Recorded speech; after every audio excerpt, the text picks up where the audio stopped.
असतात बरं का.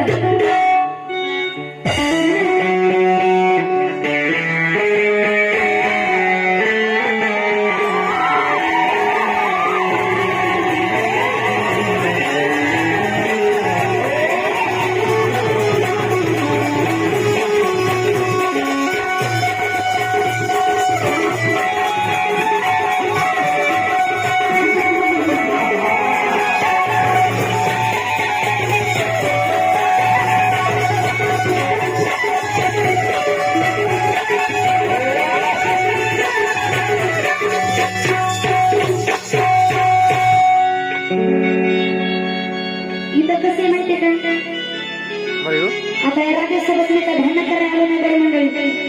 मी इथं पब्लिक खुश होण्यासाठी आणि इथं भजन गाण्यासाठी आलो. इथं काही येड्याच्या नादी लागण्यासाठी आलो नाही.